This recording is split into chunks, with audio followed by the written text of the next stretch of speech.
Olá, internautas, vocês que acessam o meu blog, minhas redes sociais, muito obrigada. Hoje é sábado, dia 5 de outubro de 2024, é a pré-data da eleição desse ano. Amanhã, 6 de outubro, eleições para prefeito e vereador em todo o território nacional. E eu estou aqui com um convidado muito especial para essa data, muito pertinente essa nossa conversa para essa data de hoje, porque são muitas as dúvidas que chegam a nós, jornalistas, aos eleitores, aos próprios candidatos, que alguns, nessas alturas do campeonato, ainda têm dúvidas em relação ao que pode e ao que não pode, ao que deve e ao que não deve. Eu convidei o doutor Tiago Cortez, que é advogado, formado em Direito, ele é especialista em Direito Público pelo IDP, o Instituto Brasiliense de Direito Público, atua há anos na área de direito administrativo,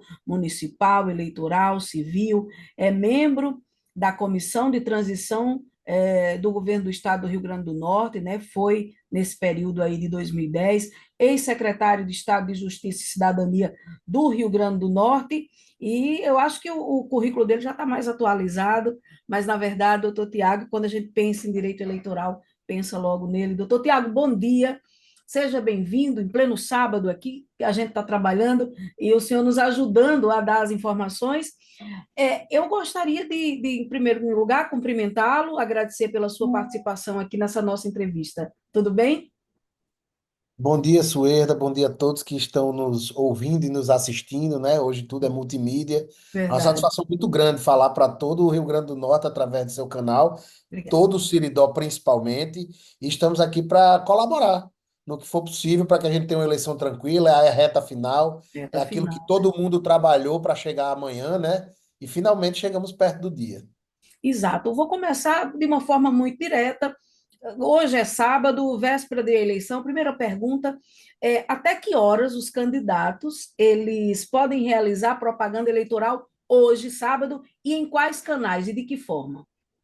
Bom, hoje está permitido praticamente ainda da mesma forma, vedados os atos de comício, que foi até a quinta-feira que a gente sabe que é a vigília. Uhum. Então, vedado também não se pode mais impulsionar conteúdo, pagar o conteúdo na internet, mas você pode postar propaganda eleitoral na internet, você pode fazer lives na internet com pedidos de voto, e a gente orienta que seja até 10 horas da noite, por uma analogia que a gente faz com o uso de alto-falantes e carro de som, porque Sim. também é permitido passeata, carreata, até 10 horas da noite. Então a gente orienta que, por uma margem de segurança, postem na internet até 10 horas da noite. Mas até 11h59 do dia 5 se pode postar propaganda eleitoral na internet. Lembrando que a Uhum. partir de meia-noite é proibido, inclusive é crime no dia da eleição, fazer propaganda eleitoral e pedido de voto. O que é considerado propaganda irregular nesse sábado que antecede a eleição? Hoje a propaganda irregular no sábado seria um ato de comício, por exemplo. Como a lei só proíbe os comícios após a quinta-feira, né? Isso Uhum. já não seria. Propaganda no rádio e na TV também já acabou. Aquele programa em rede que a gente fala, aquelas inserções, também seriam uma propaganda irregular. E as irregularidades que vêm desde o começo da campanha. Propaganda maior do que o tamanho permitido em lei, o som acima da altura que é permitido em lei, e aqueles outros descumprimentos normais em canteiros públicos, né, em prédios públicos, que é do decorrer de toda a campanha. Hoje é um dia de muita movimentação em todo o Brasil, em todo o Rio Grande do Norte, aqui no Seridó não é diferente, as urnas já prontas para serem colocadas nos colégios eleitorais. E aí eu fico pensando, como é que os partidos hoje estão se movimentando em relação aos fiscais, né? Como é que eles devem preparar ou se preparar, esses fiscais de partido, para o dia da eleição? Porque, às vezes, há um excesso, né? Isso. Hoje a gente tem basicamente, pela lei, a gente tem o quê? A lei permite que sejam dois fiscais por cada sessão, um dentro da sala e um do lado de fora do local de votação, da sala, que chama sessão eleitoral. Tem os delegados, que podem ser nomeados pelos partidos, né, que são dois por zona. E Uhum.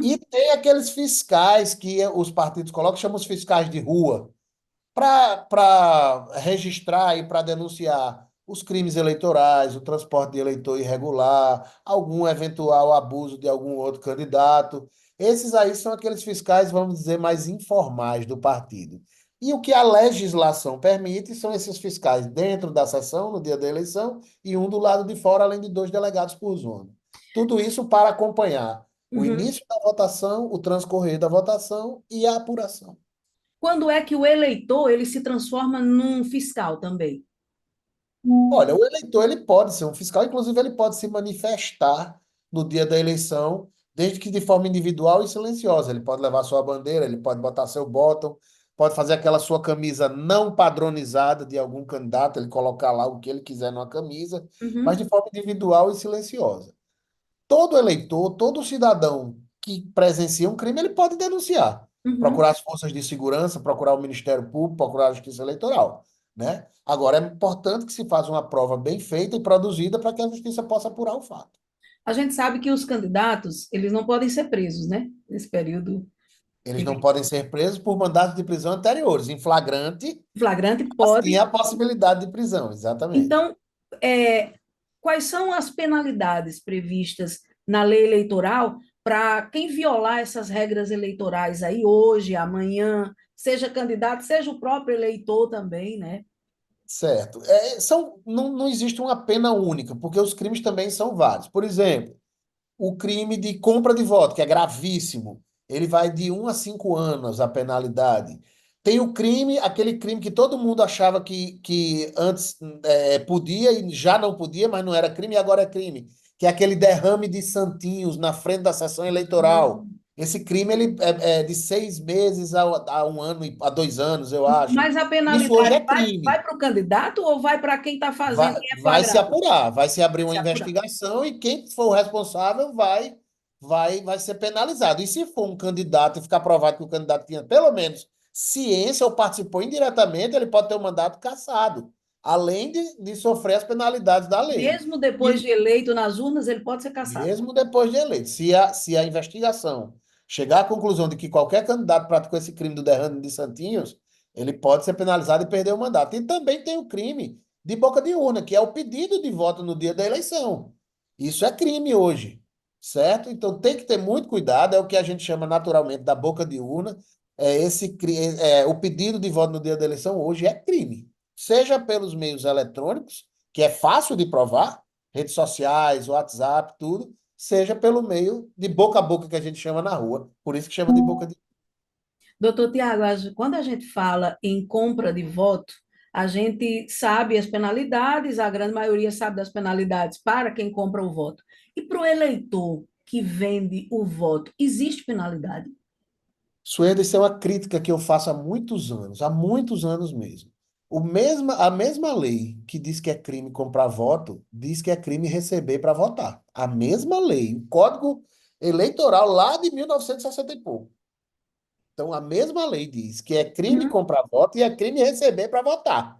Mas se você me perguntar nessa linha de experiência que a gente atua há mais de 20 anos na Justiça Eleitoral, quando o eleitor vai ser testemunha numa compra de voto e diz que vendeu seu voto, eu nunca vi um eleitor ser denunciado pelo Ministério Público por vender o seu voto. E isso é uma crítica que eu faço, Uhum. inclusive ao Ministério Público, porque o eleitor sabe que é crime e alguns ainda insistem em vender seu voto.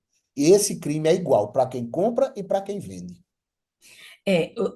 Eu acho que isso é algo que é amplamente discutido, porque se fala muito, né, que os candidatos não podem comprar voto, não devem, é crime eleitoral, mas Exato. que o eleitor também, ele, quando ele se coloca, eu só voto em você se você me der alguma coisa. Muitos candidatos, inclusive, quando visitam casas de famílias, as pessoas, elas chamam para uma conversa íntima, e muitas vezes fazem esse assédio, que eu podia até, não sei se eu estou sendo exagerada, mas chamar desse assédio ao candidato, o que muitas vezes constrange ali o candidato que sabe que ele pode ser preso, né? Eu concordo que seja um assédio. O eleitor, infelizmente e culturalmente, é acostumado a isso. As leis existem e precisam ser aplicadas. Então, o eleitor que faz isso, ele também incorre no crime. Vamos passar para domingo, amanhã, o dia da eleição. Como é que vai funcionar a questão das redes sociais? O que é permitido para candidato e para eleitor? Eu sou herda, eu tenho meus candidatos, eu posso fazer uma publicação espontânea, orgânica? Posso impulsionar amanhã como Não, eleitora? ok. E eleitor não pode impulsionar propaganda eleitoral de ninguém, seja Em hora amanhã, nenhuma. seja hoje, seja durante a campanha. Nunca, O né? candidato, até o dia 3 de outubro, podia impulsionar propaganda eleitoral positiva. Veja Certo. bem, nem propaganda negativa criticando o adversário se pode impulsionar. Então, o impulsionamento já está descartado em relação à Certo. propaganda eleitoral.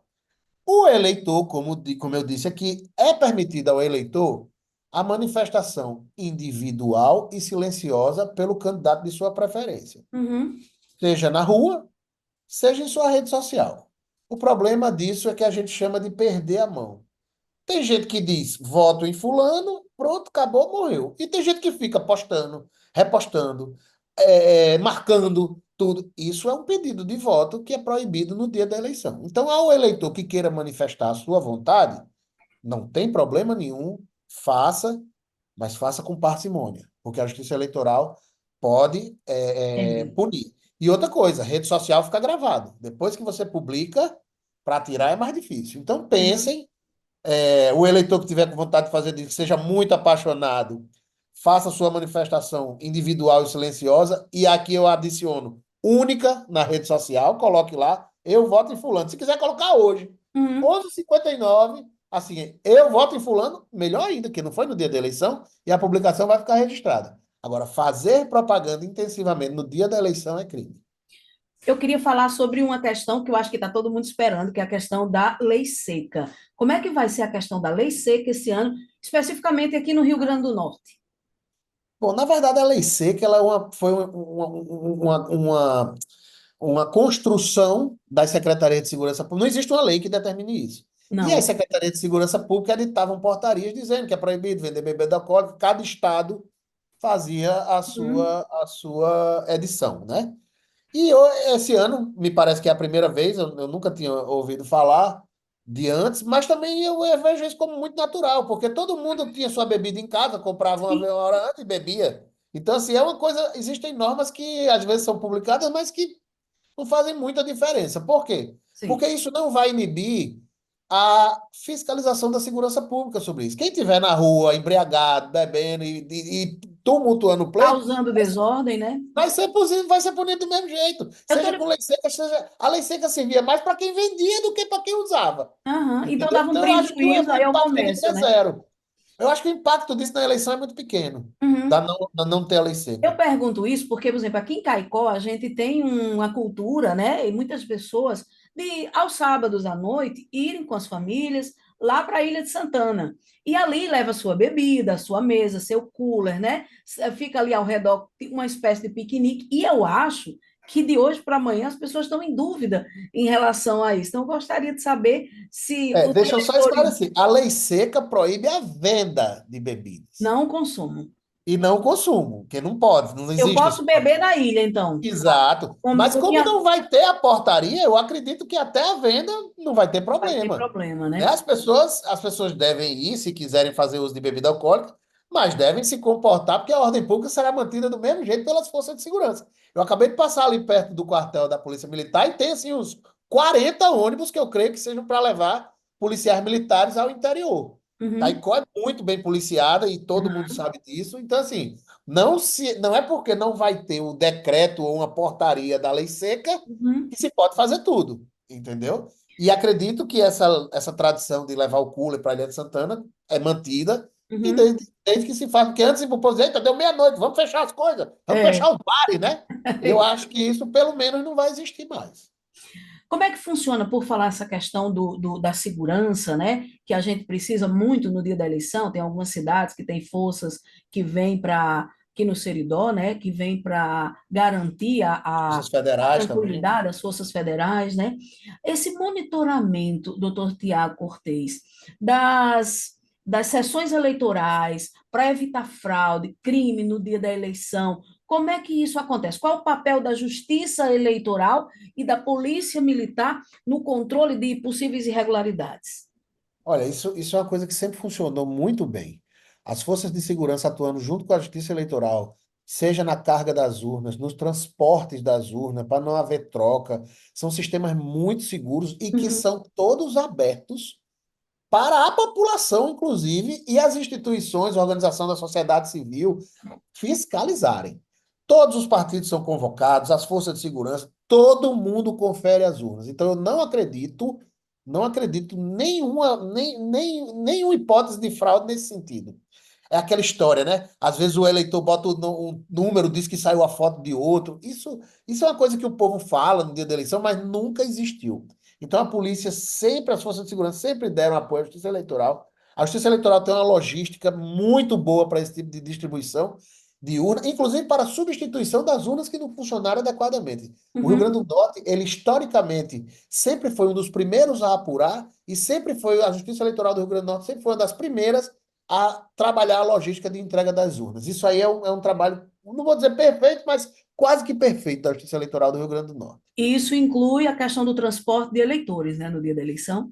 O transporte de eleitores, ele é crime há muitos anos, desde 1960, e que proíbe 48 horas antes e 48 horas depois o transporte irregular de eleitores. Isso não impede que você leve seu familiar, que você leve no seu carro um vizinho para votar, agora, desde que seja uma vez. A partir do momento que pegar um carro, indo e voltando o tempo Uhum. todo, se lembre de uma coisa, a gente teve uma polêmica em 2020, em 2022, não é isso? Questão da Polícia Rodoviária Federal, aquelas coisas todas, que já anunciaram que não farão blitz administrativas, mas também não vão deixar de fiscalizar. Então, se você acha que o transporte de eleitor está liberado, não está. Muito cuidado com isso. Transporte de eleitor no dia da eleição é crime.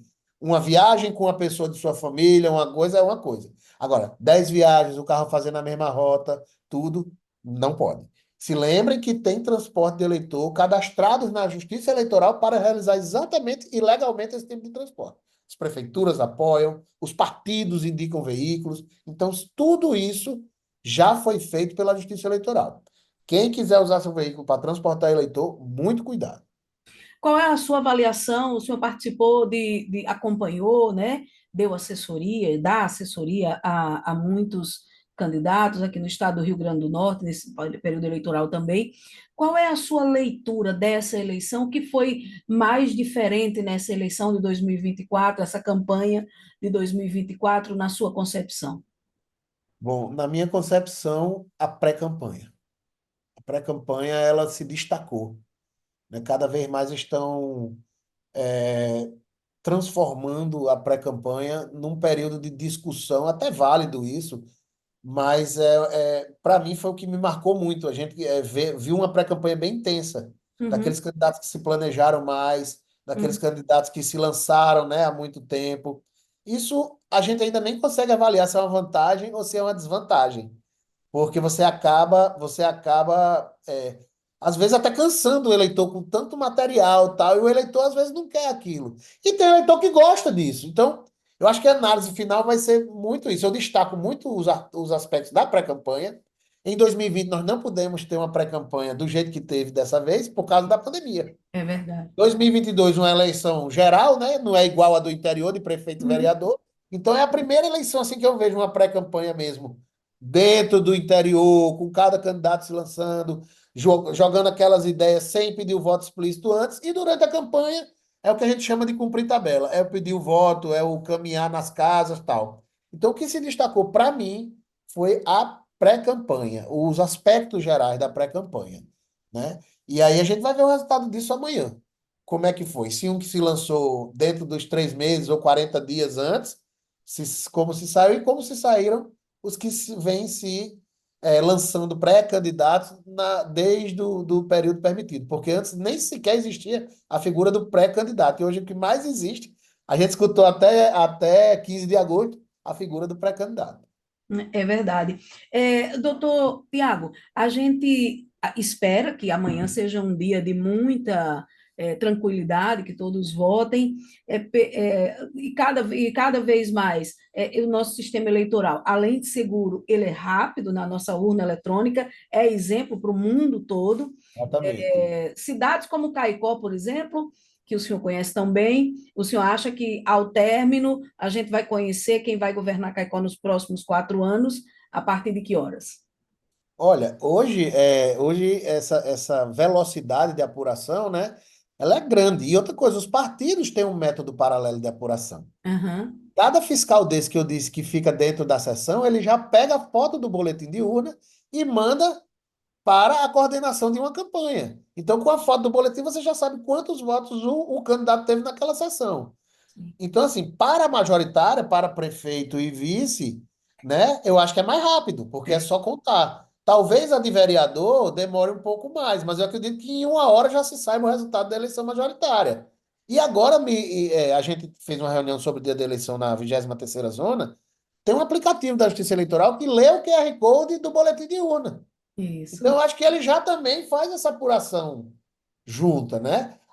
Eu escutei, eu não sei como é que está aí o TSE sobre isso, o Tribunal Superior Eleitoral, que ele parece que nas cidades não capitais iria só liberar parciais de resultado de 2 em 2 horas. Isso é muito ruim. Eu Uhum. acredito que não vai ser dessa forma, e fique liberando a partir do momento, até porque a zona, ela apura muito rápido. Ela tem É. condição de mandar isso para a Justiça Eleitoral, para o TSE muito rápido. Isso A gente tem acontecer um é colapso negar a própria a conquista própria, a tecnológica, própria, né? a própria eficiência que a justiça tem demonstrado há tantos anos, É né? verdade. Há tantos anos. Então, eu não acredito que vá ter essa atualização de 2 em 2 horas. De qualquer forma, os partidos já vão estar com os boletins de urna, porque a urna imprime quantos boletins sejam necessários que os fiscais peçam para se ter o resultado, pelo menos, das campanhas majoritárias em uma hora. Muito bem, doutor Tiago, finalizar esse nosso bate-papo rápido aqui nessa pré-dia de eleição, eu queria que o senhor deixasse aí um conselho, uma dica, tanto para o eleitor quanto para os candidatos, né, em relação ao dia da eleição. E agradecer sua participação aqui, e amanhã a gente dá continuidade a essa nossa cobertura, mas com certeza sempre acessando aí os seus serviços que são tão relevantes para a população, e agradecer. Bom, primeiro eu que gostaria de agradecer, né? Um privilégio estar num canal de comunicação tão forte como esse, falando para todo mundo. Lamento demais não poder ir ao Siridó, porque minha vontade era estar no Siridó no dia da eleição, mas aqui também por Natal e cidades vizinhas, a gente tem algumas coisas, inclusive tem que estar no TRE em alguns momentos. Mas eu digo nas reuniões que a gente faz com os candidatos, com os partidos, gente, o dia dos candidatos é até hoje às 22 horas. Amanhã é o dia do eleitor. Deixem o eleitor escolher. Deixem o eleitor manifestar sua vontade individualmente e silenciosamente. Então, o recado que eu mando, e você, eleitor, manifeste sua vontade individualmente e silenciosamente. Vote, não deixe de votar. Eu tenho uma crítica muito grande a quem diz que vou votar nulo. Votar nulo é escolher aquele que você não quer.